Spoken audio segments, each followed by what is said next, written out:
Alors je me suis dit pour le côté interactif, j'ai un talk sur le déploiement de modèles avec de la privacy et un talk sur des alternatives au facultative learning. Est-ce qu'il y a un sujet, plus entraînement ou déploiement, qui vous intéresse? Déploiement, vous pouvez lever la main si ça vous intéresse le déploiement. Ok. Soit j'ai déploiement, par exemple, comment demain on fait pour déployer un modèle, je ne sais pas, Whisper, pour analyser du speech de manière privacy friendly. Par exemple, si on veut tuer de l'IA sur des sessions de thérapie, là il y a problème patient, médecin privilège, je ne sais plus comment on appelle ça. Et là, nous, on a justement des solutions pour protéger la vie privée des données qui sont envoyées dans le cloud, pour du déploiement de modèles. Mais on a aussi une alternative au facultative learning qui est beaucoup plus rapide, plus sécurisée et qui est facile à déployer. Donc, est-ce qu'il y en a un qui excite plus la population? Entraînement, qui est pour entraînement? Ok. Et qui est pour déploiement? Ok, on va dire. Ok, on va faire. C'est Allez. un peu pareil.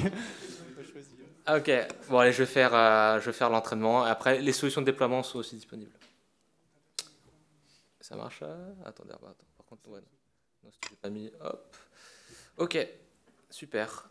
J'aime bien faire les choses freestyle. Ok, non, c'est pas très joli ça. Attends, hop, hop, hop.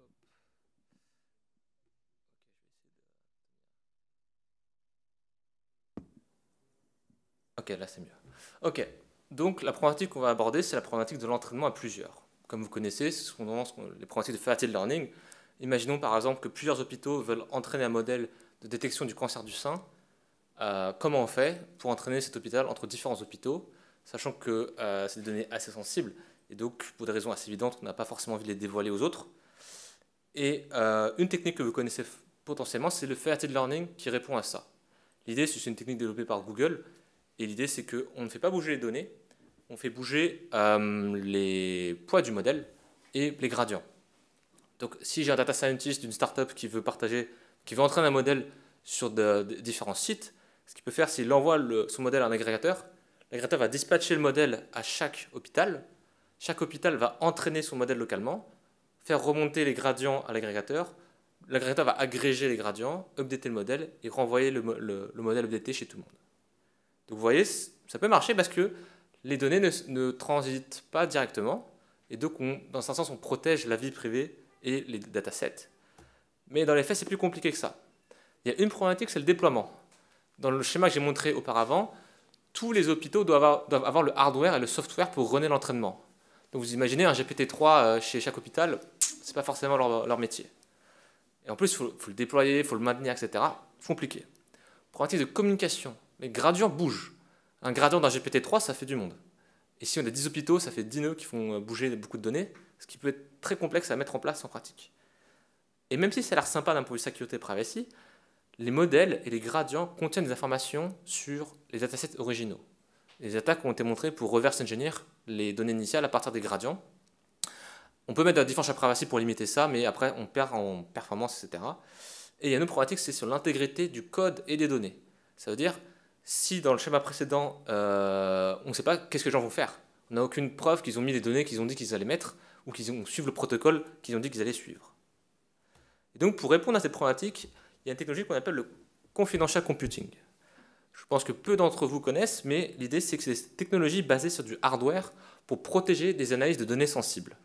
Grosso modo, aujourd'hui, la plupart des CPU serveurs de Intel et AMD et bientôt Nvidia proposent ces options de ce qu'on appelle Trusted Execution Environment.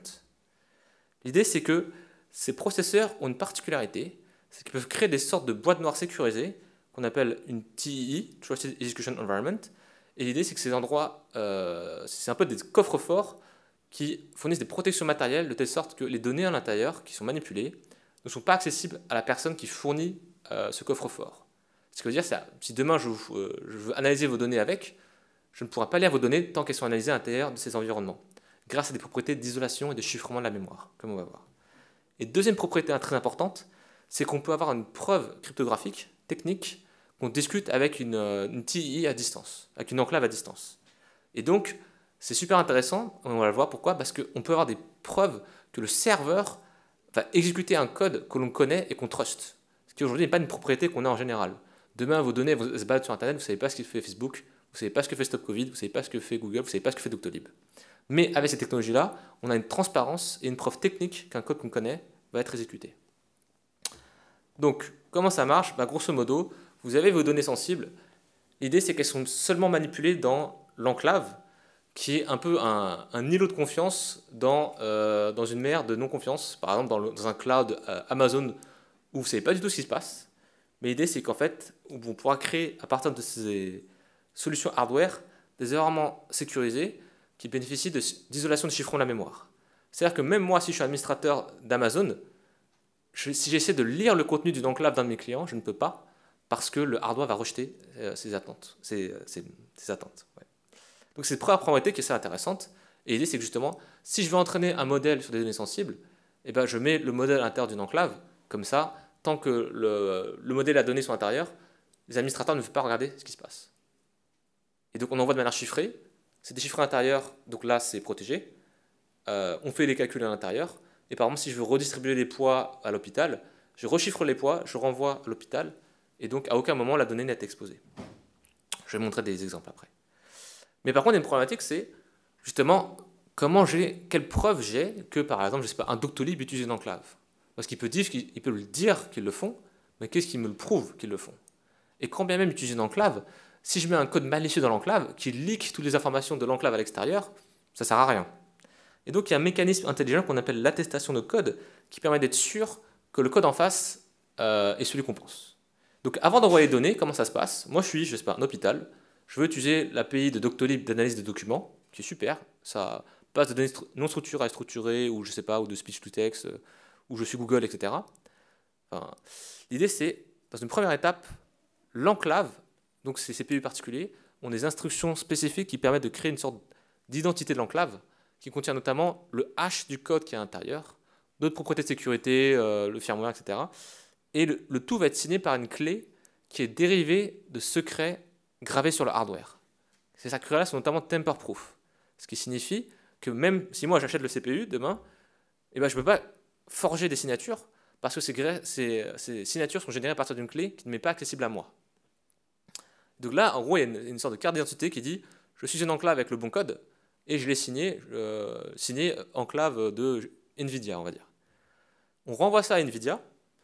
NVIDIA, lui, il a la liste des GPU qu'elle a vendus avec les clés associées et va pouvoir vérifier que la signature vient bien de chez eux.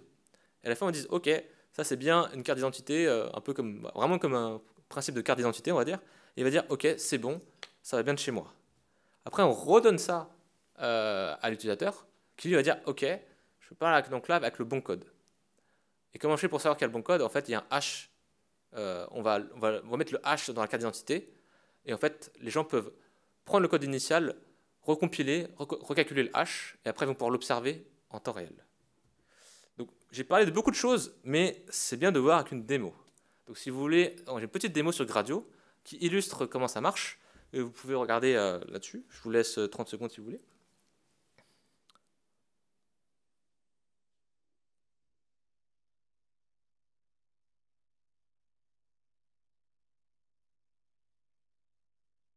Ça n'a pas planté, mais bon, c'est les joies de la démo.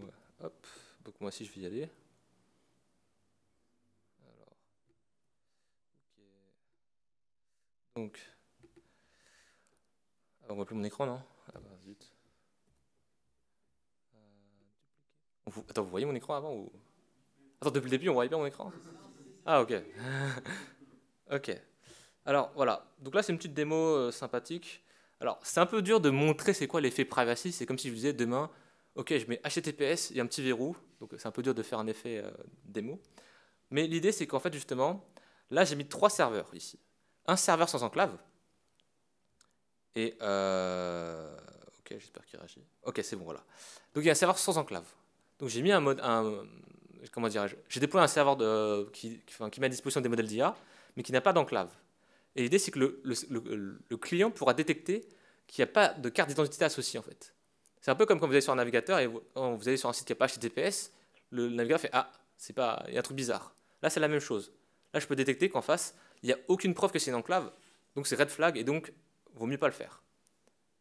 Après, j'ai mis un autre serveur qui utilise une enclave, mais avec un code vérolé, c'est-à-dire au milieu de mon... Comment ça s'appelle de mon programme, j'ai ajouté une ligne qui print les données.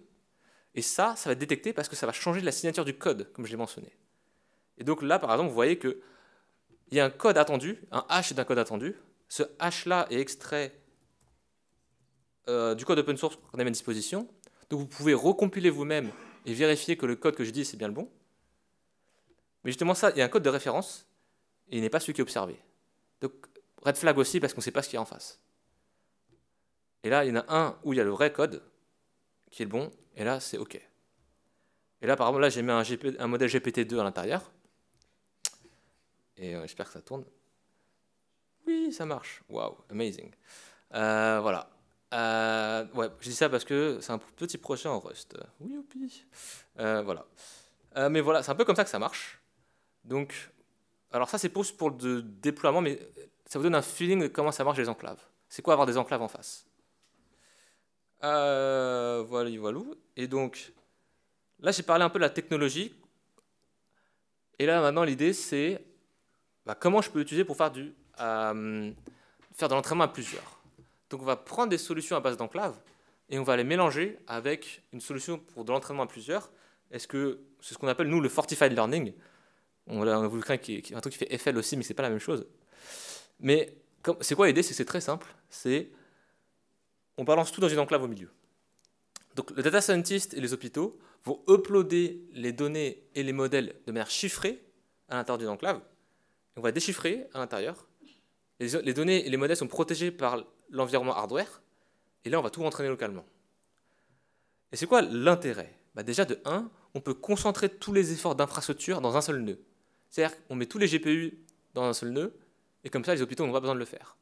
Les hôpitaux, fondamentalement, ils ont juste besoin du client Python ou web browser, ce que vous voulez, pour vérifier à distance les propriétés de sécurité de l'enclave, mais c'est tout. Donc on peut imaginer du confidential training as a service, parce que le coût d'onboarding des data scientists et des participants des hôpitaux, par exemple, est quasi nul. Ce qui n'est pas vrai aujourd'hui avec du federated learning. Deuxième communication, c'est un coût constant. On upload une fois le dataset, une fois le modèle, mais le coût ne augmente pas de manière linéaire avec le nombre d'époques, parce qu'il n'y a plus de communication à chaque descente de gradient. Et notamment quand les modèles sont gros, c'est un gain énorme. Et enfin, vu que les modèles et les poids, enfin les updates, deviennent chiffrés grâce aux enclaves, on n'expose plus les données. Et en plus, comme je l'ai dit, il y a des mécanismes d'intégration du code et des données qui font qu'on sait exactement qui a mis quoi et qui a fait quoi. Donc le workflow, c'est simple, je suis un data owner, je upload mon dataset dans l'enclave, je suis data scientist, j'envoie mes calculs à l'intérieur de l'enclave qui se font à distance, et après je récupère les résultats. Et donc là, j'ai un petit exemple où je vais montrer comment on fine-tune un modèle Transformers avec de la differential privacy à l'intérieur d'une enclave avec Bastion AI. Alors, ça va bientôt changer de nom, ça va bientôt s'appeler Bastion Lab, mais bon, c'est pas grave. Parce qu'on va faire plus que ça. On va aussi faire de la data science, enfin, l'équivalent de Panda, quoi. Donc, comment ça marche? Donc, il y a une première phase offline où le data owner et le data scientist vont préparer leur modèle et leur dataset. Et ensuite, dans la phase online, ils mettent le tout à l'intérieur d'une enclave et après, on fait les calculs. Donc, en gros, on a un server-side où on peut déployer sur une image Docker, sur le bon hardware, etc. Et il y a un client Python. Donc, on déploie le serveur avec un petit Docker. Là, notamment, c'est des machines AMD qui vont fonctionner, mais bientôt, on va couvrir des GPU d'NVIDIA avec des enclaves. Là, par exemple, j'ai pris un dataset de classification de spam pour du NLP. Donc, en gros, là, je prépare le dataset. Une fois qu'il est dans un format PyTorch, prêt à être sérialisé, c'est bon. Le data scientist, il prend un modèle Distilbert qu'il prépare. Et maintenant, quand on veut appliquer le modèle Distilbert sur le jeu de données distant de manière sécurisée, et bien dans une première étape, le data owner va se connecter à l'enclave. Quand il fait ça, il vérifie notamment, c'est transparent, mais quand ce WIF va notamment faire les checks de sécurité, ce que j'ai mentionné. Si il n'y a pas d'enclave en face, ça va planter, il y aura une erreur qui va être levée, etc. Une fois que c'est bon, qu'on est connecté à une bonne enclave, on peut uploader le dataset et on peut même définir un budget de differential privacy pour dire, OK, vous pouvez taper dedans que si vous consommez de la differential privacy. Du côté du data scientist, lui, il se connecte et il voit la liste des datasets qui sont mis à disposition. Et l'idée, c'est que là, on va travailler sur un concept de remote data science. C'est-à-dire que le data scientist récupère localement un pointeur vers le dataset qui est dans l'enclave, mais il n'a jamais les datasets localement. Mais si juste pour redonner un feeling d'avoir les objets localement, j'ai des autres exemples un peu plus complexes où c'est intéressant pour l'exploration de données, où par exemple là c'est des remote data frames, je pourrais vous montrer. Mais là par exemple, c'est un peu en mode fast AI, où il définit un remote learner, où il y a son modèle qui va être appliqué sur ce jeu de données. On définit, je sais pas, des optimizers, blablabla, des trucs. Et après, on fait un coup de fit. Et quand on fait un coup de fit, ça veut dire simplement, on envoie l'instruction à distance à l'enclave d'entraîner le modèle sur la donnée. Et notamment, on peut dire à quel point on consomme la differential privacy. Et si on a le droit, à la fin, on peut pull le modèle localement pour récupérer le modèle. C'est un peu comme ça que ça marche. Et ouais, on arrive à entraîner des modèles à tel l'art, type GPT, machin, etc. Alors, je ne vais pas rentrer dans tous les détails techniques. Je vais juste donner un bench. Alors, grosso modo, les GPU de NVIDIA qui fonctionnent ne sont pas encore disponibles. On a fait les benches, mais j'ai pas le droit de les montrer. Donc, je l'ai fait par contre sur AMD, et ça, j'ai le droit de montrer. Mais ça marche sur GPU. Ça va marcher sur GPU. Mais grosso modo, là, la baseline, c'est juste PyTorch de base sur un EfficientNet, donc d'un computer vision. Après, on a fait PyTorch plus Opacus. Opacus, c'est une librairie de differential privacy de PyTorch. Après, je fais PyTorch avec 2 nœuds en federated learning. Et après, je fais PyTorch 2 nœuds plus differential privacy. Donc ça, c'est le base en termes de privacy. C'est-à-dire qu'on fait de l'entraînement distribué en federated learning et en plus, chacun met de la differential privacy. Mais par contre, vous voyez, le coût explose. Là, plus c'est haut, plus c'est moins ça bien, parce que c'est le temps pour faire un époque.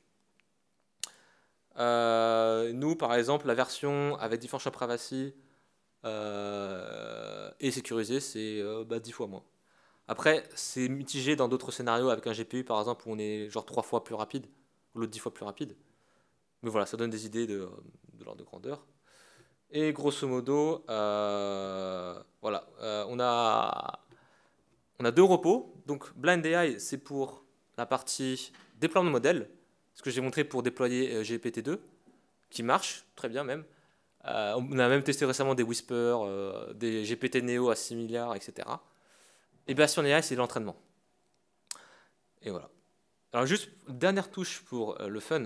Je l'ai mentionné, on est en train d'étendre les capacités de Bastion AI pour faire plus que de l'IA, mais aussi l'exploration de data à distance. Donc là, le scénario, c'est pas deep learning, c'est plutôt comment je fais du panda sur un jeu de données distant qui est sensible. Par exemple, un hôpital peut avoir des données, par exemple, de patients, de cohortes, et je veux laisser un data scientist d'une boîte pharmaceutique, d'une startup, manipuler ces données-là, mais je vais être sûr que les données ne vont pas sortir.